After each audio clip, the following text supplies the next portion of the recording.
Hello friends, hi, welcome back to M's kitchen. Veg టిక్కాకి కావాల్సినవి నేను క్యారెట్, బీట్రూట్ బాయిల్ చేసి తీసుకున్నాను. అందులోనే కొంచెం బొంబాయి రవ్వ అండ్ కర్డ్ వేసుకొని మిక్స్ చేసుకొని పక్కన పెట్టుకున్నాను.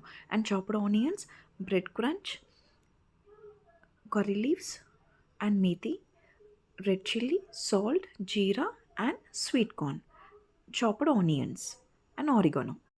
గ్యాస్ ఆన్ చేసుకొని కడాయి పెట్టుకొని ఆయిల్ కొంచెం హీట్ అయ్యాక ఆనియన్స్ వేసుకొని ఫ్రై చేసుకోవాలి. స్వీట్ కార్న్ కూడా వేసుకొని ఫ్రై చేసుకోవాలి.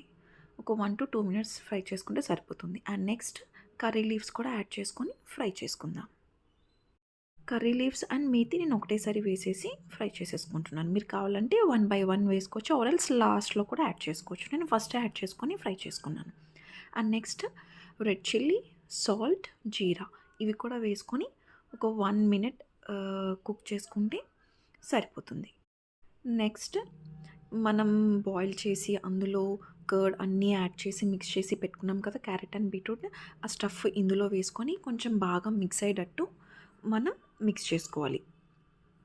కొంచెం టైం పడుతుంది, ఒక 1 or 2 minutes, ఎందుకంటే అది ఒక పేస్ట్ లాగా ఉంది కదా. సో బాగా మిక్స్ చేసుకొని ఒక బౌల్లోకి తీసుకొని పెట్టుకోవాలి. సో ఇందులో ఇప్పుడు మనం ఆరిగానో వేసుకొని ఒకసారి మొత్తం అంతా మిక్స్ అయ్యేటట్టు మిక్స్ చేసుకోవాలి. సో ఆరిగానో వేసుకుంటే ఫ్లేవర్ అది చాలా బాగుంటుంది. సో ఈ స్టఫ్ 8 to 9 టిక్కాస్ వరకే వస్తాయి.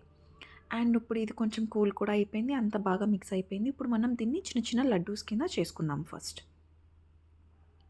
సో కొంచెం లైట్గా ఆయిల్ అప్లై చేసుకొని లడ్డూస్ కింద చేసుకొని అన్నీ మనం పెట్టుకుందాం ప్లేట్లో. సో ఫస్ట్ ఈ ప్రాసెస్ అయిపోయాక నెక్స్ట్ ప్రాసెస్ నేను చూపిస్తాను మీకు. సో చాలా మీడియం సైజ్ అయితేనే బాగుంటుంది, మరీ పెద్దవి అయితే బాగుండదు. సో 1 by 1 చిన్న చిన్న లడ్డూస్ కొంచెం కావాలి అంటే ఆయిల్ అప్లై చేసుకుంటే స్మూత్గా వస్తుంది అండ్ బాగుంటుంది కూడా. సో లడ్డూస్ అన్నీ ప్రిపేర్ అయిపోయాయి. ఇప్పుడు మనకి హ్యాండ్ పామ్ పైన కొంచెం నేను ఆయిల్ కాదు వాటర్ని అప్లై చేసుకున్నాను.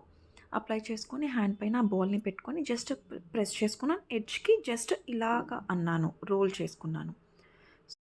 గ్యాస్ పైన ప్యాన్ పెట్టుకొని ఆన్ చేసుకొని కొంచెం హీట్ అయ్యాక ఆయిల్ స్ప్రెడ్ చేసుకొని ఇప్పుడు ఆ టిక్కాస్ కింద చేసుకున్నాం కదా, 1 by 1 అన్నీ స్ప్రెడ్ చేసుకొని అప్పుడు మనం ఫ్రై చేసుకుందాం. సో ఈక్వల్గా సిమ్లోనే పెట్టుకోవాలి, అస్సలు ఎక్కువ వద్దు, ఎందుకంటే ఈ స్టఫ్ అంతా ఫస్ట్ బాయిల్ అయిపోయింది కాబట్టి ఎక్కువ ఫ్రై అవ్వాల్సిన అవసరం కూడా ఉండదు.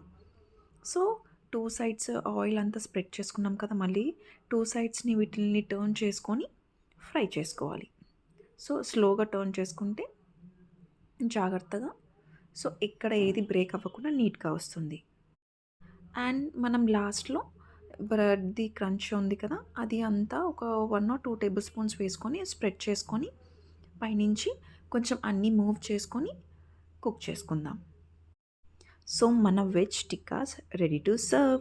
అండ్ లాస్ట్లో దీనిపైన జస్ట్ కొంచెం బ్రెడ్ది స్లైసెస్ది అలా వేసుకొని దీన్ని సర్వ్ చేసుకుంటే మనం సాస్తో సర్వ్ చేసుకోవచ్చు, ఆర్ ఎల్స్ నార్మల్గా అయినా ఇలాగైనా టేస్ట్ చేయొచ్చు. నా రెసిపీ కానీ మీకు నచ్చినట్లయితే please share with your friends and family. Don't forget to subscribe.